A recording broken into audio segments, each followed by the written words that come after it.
Bienvenidos a un podcast con valor con Daniel Rustrián, un espacio para hablar sobre el futuro de nuestro municipio. Muy buenas noches amigos y bienvenidos a su podcast con valor. Este es nuestro primer episodio. Este es un espacio creado para ustedes, para compartir nuestras ideas, nuestras propuestas y nuestra visión para hacer de Fraijanes un municipio modelo. Y hoy en nuestro primer podcast tenemos a una invitada de lujo, a mi mejor amiga y una gran compañera y que además es mi esposa. Bienvenida, Aya. A ti, gracias por la invitación. Para mí es un honor estar en este primer podcast que consideramos muy importante. Primero porque, como ya lo decía Daniel, este es un espacio para que ustedes conozcan un poco más del plan, resuelvan algunas dudas, pero queríamos empezar para que la gente te conozca un poquito más.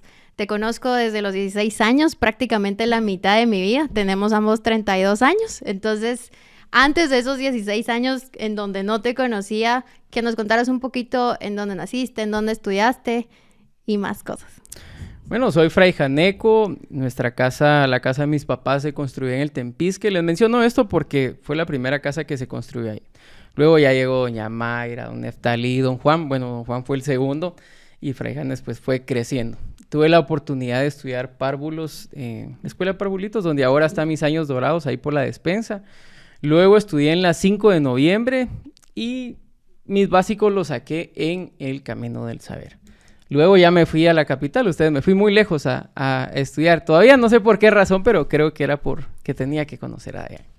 Y es que me recuerdo el primer día de clases, 16 años, era enero y te sentaste atrás. Nosotros decidimos estudiar un perito en administración de empresas. Y me recuerdo que el primer día de clases la maestra nos hace una pregunta de qué es lo que quieren ser cuando sean grandes. Obviamente estábamos en un perito, entonces las respuestas comunes eran quiero ser jefe, quiero ser gerente, quiero ser administrador.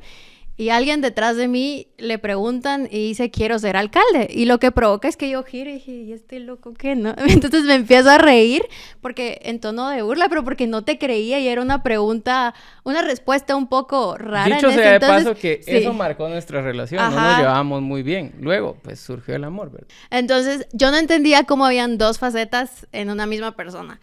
Un molestón, pero que también le iba re bien en las clases y también tenías un liderazgo muy marcado. Entonces, sí, ahí nos empezamos a conocer más, ya nos empezamos a caer bien.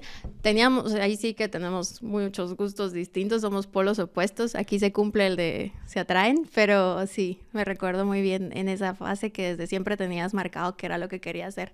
Sí, les voy a contar un poquito dónde sale o dónde nace el deseo por ser alcalde. Tengo una muy bonita historia con mi papá. Fuimos a un municipio, no recuerdo cuál fue, pero obviamente era en el departamento y estaban cerradas las calles. Y le pregunté a mi papá qué había pasado, pensé que había un accidente, entonces era una inauguración. No recuerdo muy bien si era una escuela o algo por el estilo, porque habían alumnos, y le pregunté a mi papá qué estaba pasando. Entonces él me dijo, mira, están inaugurando cierta cosa, y le pregunté que quién era el que estaba con la tijera, pues cortando la cinta. Entonces él me dice, mira, él es un alcalde. Y él con sus palabras intentó explicarme que era un alcalde para él, o como trató de explicarme, era una persona que construía escuelas, que hacía centros de salud y que ayudaba a la gente a mejorar su vida. Entonces nos fuimos y cuando llegué a la casa le dije, mira papi, yo quiero ser alcalde. Y me recuerdo que me puso la mano en el hombro y me dijo, dos cosas son importantes. Que todo lo pongas en las manos de Dios y que te esforces. Y siempre tuve unos padres que me ayudaron, me orientaron. Y esas palabras de mi papá marcaron lo que hoy, gracias a Dios, ustedes están viendo. Formó un político solo por darme esa palabra de aliento. Y es que cuando hablamos de la época de colegio también pasaste por momentos muy duros. Me recuerdo perfectamente que aproximadamente en junio del año 2008, que era el año de nuestra graduación, muere tu mamá. Me llamás y me decís, se murió mi mamá, y ahí me tenían a mí en la madrugada yendo a ver cómo estaba. Y nos graduamos ese mismo noviembre.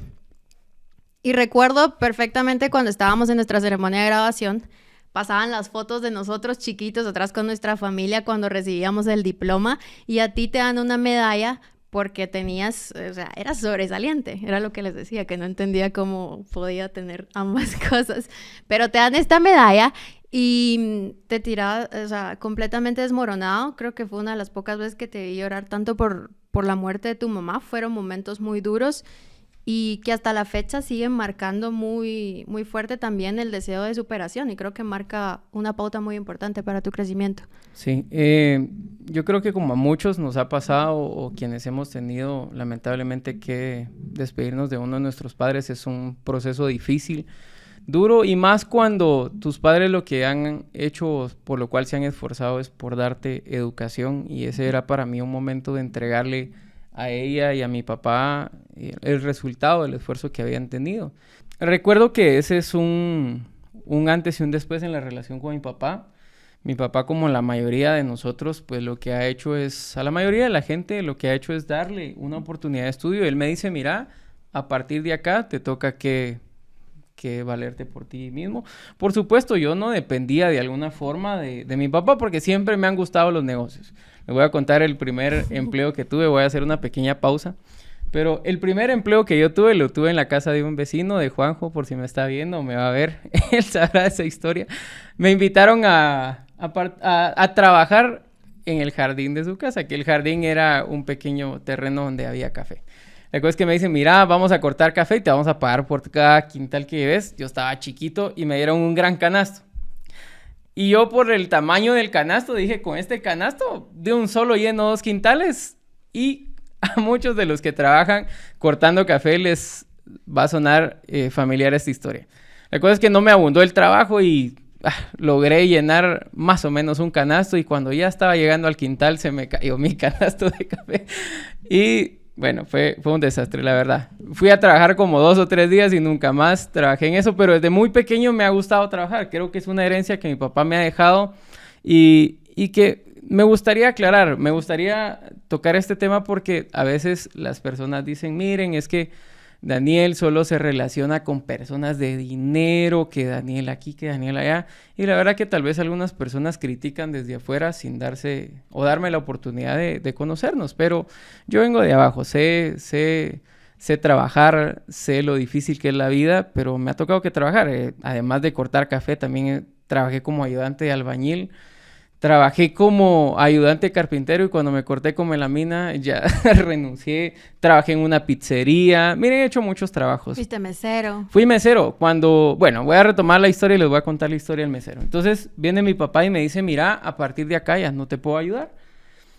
Y yo con profunda, digamos, tenía una mezcla de tristeza, pero también de gratitud con mi papá, porque mi papá siempre fue un hombre muy responsable. Siempre hubo comida en nuestra casa. Y nunca vi, digamos, en mi familia situaciones complicadas. Siempre mi papá y mi mamá fueron muy trabajadores. Pero me recuerdo que me hizo un cheque de 500 quetzales y me dijo, mira, esto es lo último con lo que te voy a apoyar. Pero le dije, mira, papi, yo voy a estar mejor de aquí en adelante y vas a ver que un día te voy a poder honrar. Así que fue una historia que yo creo que mi papá hizo muy bien. Creo que si él no hubiera tomado esa decisión, no sé qué hubiera pasado, pero creo que hizo muy bien. Y hay algo que me gustaría ampliar acá porque me recuerdo muy bien de ese cheque de 500 quetzales. En ese entonces íbamos a un grupo de jóvenes cristianos y recuerdo que había una tienda que se llamaba como Sociedades Bíblicas, si no estoy mal. Y pues agarraste ese cheque y llegaste a mi casa y me enseñaste tu nueva Biblia Thompson, que era una Biblia de estudio. Y yo le digo, ¿cuánto te costó esto? Y me dijiste como 300 o algo. Y dije, ¿qué? O sea, con su cheque de 500 quetzales gastaste 300 en una Biblia, que en ese entonces en el grupo cada quien tenía como que la Biblia ideal, o sea, la Biblia arcoíris, la peshita, todo. Entonces, esa era una de las mejores Biblias, las tenían prácticamente solo nuestras superiores en ese caso, pero sí me recuerdo algo porque sí me quedó muy marcado eso, porque decidiste. Algo que no contamos es que nosotros empezamos a ir a un grupo de jóvenes de la iglesia en 2009 y eso pasó unos meses antes de que yo perdiera a mi mamá. Entonces, eso me permitió a mí aferrarme a Dios como mi papá. Pero para mí era muy importante esa relación que había construido con Dios y recuerdo que compré mi Biblia y estaba muy feliz de mi Biblia porque era una Biblia de estudio y me gustaba mucho estudiar la Biblia. Y recuerdo que en una ocasión me fui ya estaba trabajando, pero fui a comprar unos de mis trataditos que venden ahí en Sociedades Bíblicas. Puse mi cartón aquí en el pecho y puse Jesús te puede salvar y Dios te ama. Y me puse a repartir ahí en el tráfico. Pero fue un tema como decirle a Dios, mira, a mí no me va a avergonzar contar de ti, contar de mi fe y contar de quién eres para mí. Me recuerdo ese cartón con ese mensaje. Y prácticamente también ahí tenemos nuestro primer acercamiento con la juventud de Fraijanes. Iniciamos en este grupo, nos volvemos líderes, entonces empezamos a crecer. Teníamos nuestro grupo también, el Tempisque, en la casa de Wendy, que muy amablemente nos prestaba esa casa para poder hacer los grupos, y llegamos a tener 60, 70, 80 jóvenes, en los cuales tratábamos de cuidarlos, ¿saben? Darles como que principios de qué sería lo correcto, guiarlos, y es ahí donde empezamos a tener este acercamiento directamente con las necesidades también que estaba pasando, en este caso, jóvenes de la comunidad. Sí, la verdad que fue una experiencia muy bonita compartir con jóvenes. Estuvimos trabajando durante mucho tiempo. Llegamos a tener de los grupos más grandes que tenía la iglesia y fue una experiencia bien bonita. Ahora pues ya tenemos otro tipo de servicio y creemos que la política es una excelente herramienta para poder maximizar todas esas cosas que uno quisiera hacer en su pueblo, pues. Y ahora le voy a contar un poquito de también cómo seguimos, porque luego de graduarnos pues empezamos la universidad. Yo estudié 2 años... entré a económicas porque quería seguir un poquito el tema de administración, pero orientado a la economía, y pasé 2 años estudiando sábado y domingo, y los domingos ya no daba, ya me caía porque trabajaba de lunes a viernes, y siempre me tocó cuando estuve en la universidad, era que trabajaba y estudiaba, siempre llegaba tarde porque salía tarde de mi trabajo, fue bien difícil la U, pero luego de 2 años le digo a ella, mira, esto no puede ser, yo me voy a meter de lleno a política, estudio ciencia política, y tú también estudias en la misma escuela de ciencia política. Sí, yo estudié Relaciones Internacionales, la verdad es que no me gustaba para nada la ciencia política. Los 2 años de área común en política sí venía y le decía, Dani, ¿cómo te puede gustar esto? Pero en realidad le empecé a encontrar mucho gusto. Me recuerdo también que cuando estabas en económicas trabajabas. De lunes a viernes tenías que ir a la universidad prácticamente todo el día, sábados y domingos. Entonces nuestras citas eran en la USAC, comiendo chucos con chimichurri, muy buenos. Pero así es como empezamos a avanzar. También tenés ese primer trabajo, también siendo jóvenes, recién graduados, sin experiencia. Encontrar un trabajo fue bastante complejo en algunas ocasiones. Fuimos a entrevistas en común y ambos sentíamos que ese no era el lugar correcto, y en una de esas situaciones a ti te llaman y es ahí donde empezás a tener como que un acercamiento más en la política. ¿Qué era lo que hacías?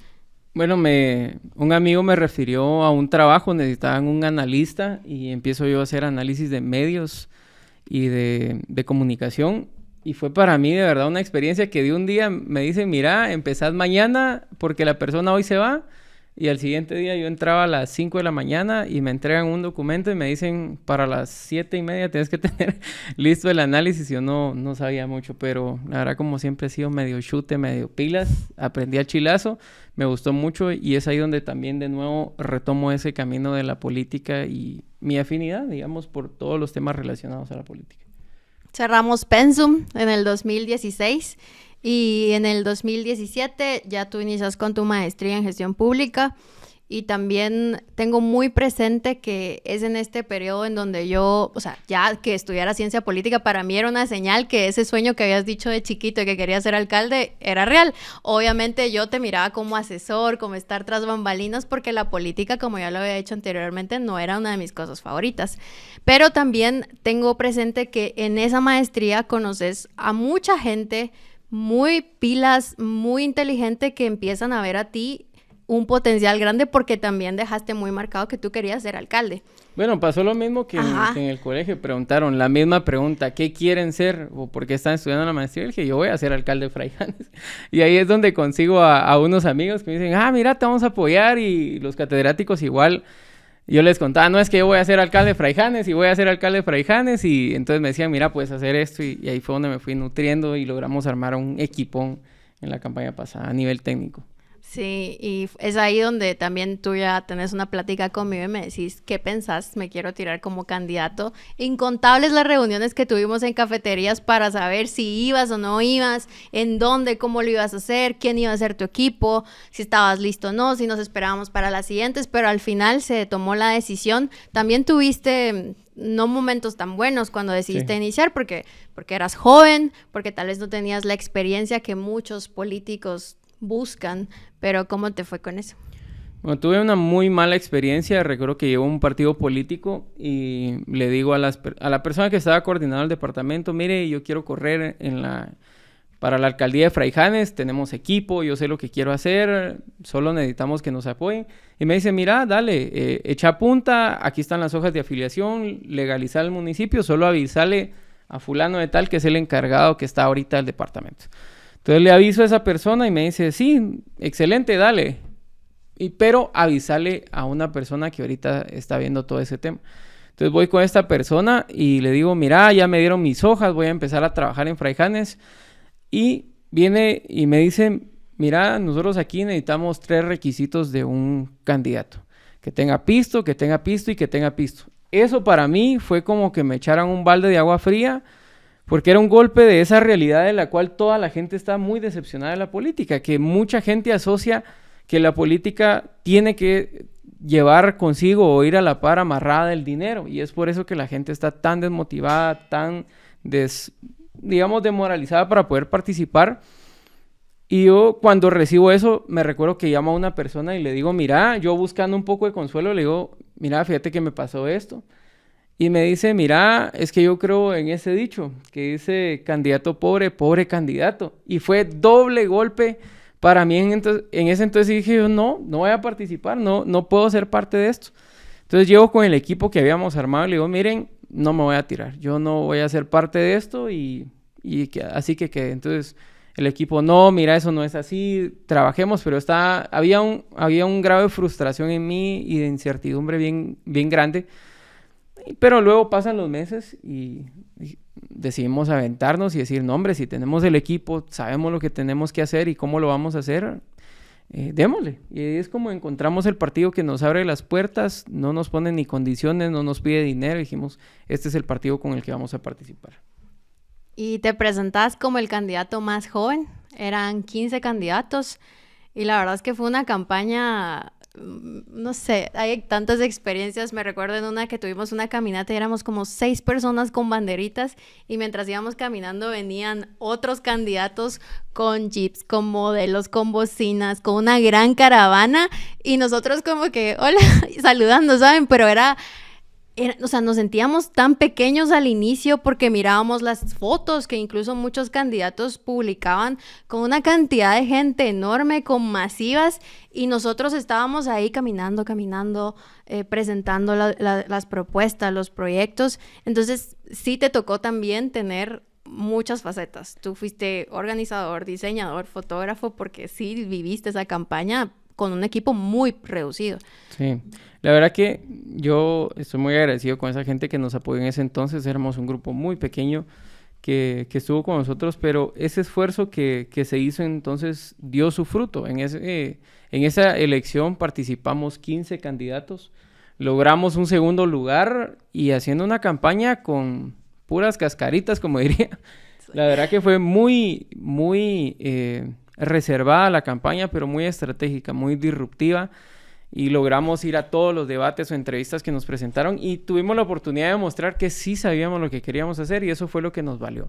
Logramos obtener el segundo lugar, yo con 28 años, con un presupuesto limitadísimo, y para sorpresa de muchos llegar a ese lugar fue una experiencia, pero digamos hay experiencias de fondo, situaciones que llevaron al límite mi fe. Recuerdo que cuando fue el cierre de campaña, nosotros no teníamos ni la menor idea de cuánta cantidad podía llegar de gente. Llegaron las personas de los toldos, las sillas, y estaba lloviendo a mares. Y tengo un video de eso que en una ocasión publiqué. Llegan las personas de los toldos y dicen, miren, nosotros no vamos a armar porque está lloviendo. Y con los pocos que habían del equipo empezamos a armar los toldos y pusimos las sillas. Yo me voy a mi casa a bañarme y Fabricio, que ya lo van a conocer en los siguientes episodios, me llama y me dice, mira, no hay luz, está lloviendo, ¿y qué vamos a hacer? ¿Cancelamos o qué hacemos? Y yo le dije, no, denle, ustedes sigan armando lo que haya que armar, porque la luz va a venir y todo se va a resolver. Nos faltaba media hora para que iniciara nuestro evento y está eso todo en nuestra contra. Recuerdo que alguien del equipo una vez me dijo, tenés que dejar de confiar tanto en Dios. Y yo le dije, como respuesta, te voy a demostrar en qué Dios creo. Entonces cuando Fabricio me llama y cuelgo, yo solo me arrodillo y le dije, Dios, por favor, no permitas que me avergüencen porque yo te puse delante de esto. La cuestión es que a los minutos me llama Fabricio y me dice, mira, ya vino la luz y poco a poco se fue la lluvia. Arrancamos en el momento que teníamos que arrancar y eso se llenó. No sé de dónde salió tanta gente ese día. No cabían en el Parque Fray Janes y fue una experiencia muy bonita, pero también retó mi fe y lo sigue haciendo. La verdad que soy una persona de mucha fe que siempre le digo a la gente que si ponemos todas las cosas en las manos de Dios y nos esforzamos, todo va a salir muy bien. Sí, la verdad es que el cierre de campaña fue una de las actividades más grandes que llegamos a tener, pero vámonos al día D, porque como ya tú lo dijiste, quedamos en segundo lugar y no tuvimos un sentimiento de tristeza por quedar en segundo lugar. Me recuerdo que esperamos a que se hiciera el conteo, llega un punto en donde vamos muy bien, pero después empezamos a despegar y sabíamos que prácticamente podíamos obtener un segundo lugar. Tú sales, me recuerdo muy bien, y teníamos una felicidad muy grande. Obviamente había gente llorando, con mucha tristeza, pero teníamos una tranquilidad y una satisfacción muy grande de que el Patojo, de que el proyecto más pequeño, con menos gente en organización, había logrado algo que en realidad nos da una señal de que sí era posible, llegar a las personas con propuestas viables, con soluciones claras, y eso nos dio un resultado muy bueno, caminando, o sea, practicándole a la gente que estas cosas podían mejorar, y eso nos deja muy felices y también nos motiva y nos prende esa llamita de decir, ok, para la próxima. Pero creo que la felicidad está combinada con el hecho de poder demostrar que se puede hacer una política diferente. La política en nuestro país, lamentablemente, es ese intercambio que, ¿verdad?, se vuelve una transacción de yo te doy algo y votás por mí. Yo creo que eso no es la participación política y menos es democracia. Para mí la política tiene que ver con hablar con las personas, entender sus necesidades, llegar a acuerdos y sobre todo trazar una ruta donde todos nos veamos en un futuro común. Y perdona que me ría, pero es que... No, pero me acordé que a Dani le hacen un meme porque no regalábamos nada, no teníamos nada para darle a la gente. Y el partido nos da guacales. Sí teníamos guacales. Pero nosotros íbamos a darle guacales a la gente y la gente no tenía ni agua. Entonces era como que era como un acto profético decirles, miren, nosotros ese era vamos el discurso a resolver que el problema del agua. Porque Ajá. Si te das cuenta y hacemos un análisis, después de 2019, la realidad de muchas comunidades no ha cambiado. Uh-huh. Siguen sin estar con agua, siguen sin tener drenaje, siguen sin tener salud, educación, seguridad, y los problemas siguen ahí. Es por eso que participamos. Pero en ese entonces nos molestábamos porque lo que nosotros teníamos eran unos guacales y nuestro plan de trabajo. Que muy amablemente. Y que por el contrario lo que hacían los otros, que era una regaladera loca de todas las cosas, cuanto pudieran para comprar. Pero yo creo que la gente merece respeto. Y si uno sabe que las personas merecen respeto, uno no puede llegar a ofrecerles algo para obtener un voto. Sí, y en realidad fue un proceso de mucha satisfacción. Pero ahora, ¿cómo estamos ahora? ¿En qué estás ahora? Si nos puedes ampliar un poquito más sobre eso.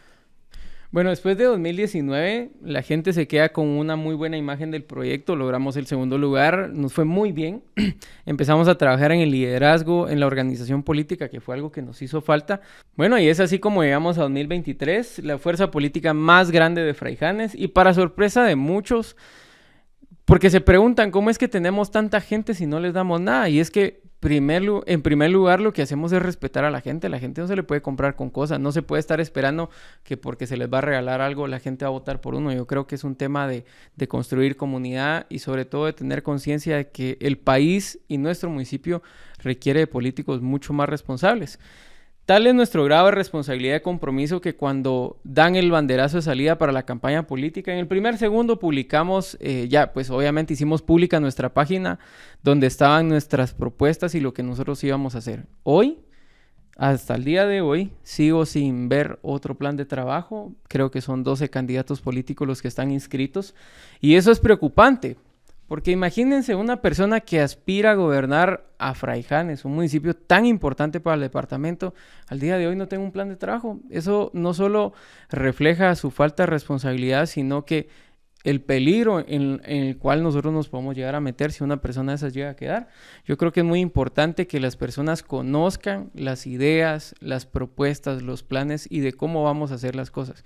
Por nuestra parte, ustedes ya lo pueden ver, hemos empezado a caminar en cada comunidad entregando personalmente nuestro plan de trabajo, un plan que recoge las necesidades de la gente y que fue construido a través de diferentes formas. La primera es recorriendo el municipio, conversando con las personas a través de las mesas de diálogo, que fue un proceso participativo donde las comunidades identificaron sus problemas, priorizaron las soluciones y definieron cuál es la ruta de acción en cada uno de los sectores. Esto nos ayudó, a la par del equipo técnico con el que construimos el plan, de tener una ruta clara de lo que queríamos hacer. Así fue como se construyó nuestro plan de gobierno municipal. Y algo que las personas del proyecto de Valor Fraijanes se pueden dar cuenta, y me encanta en realidad, es ver la calidad de gente que está allí creyendo en el proyecto, que son voluntarios, que quieren caminar, que quieren estar ahí. Sí, que cualquier actividad, a veces no necesitamos tanta gente y están ahí felices, dispuestos a apoyar después de las horas de trabajo. Entonces eso me fascina. Sin duda alguna, este ha sido un camino muy largo, y tal vez para ir cerrando yo, algo que sí se me gusta mucho es que el siguiente año Fraijanes cumple 100 años de su creación, y sé que ese es el inicio de una nueva historia para Fraijanes y que merece mucho más. Entonces fue un gusto haber estado contigo en este podcast, la verdad es que un honor, y ahí sí que en los siguientes esperamos compartirles un poquito más de los proyectos y de los compromisos.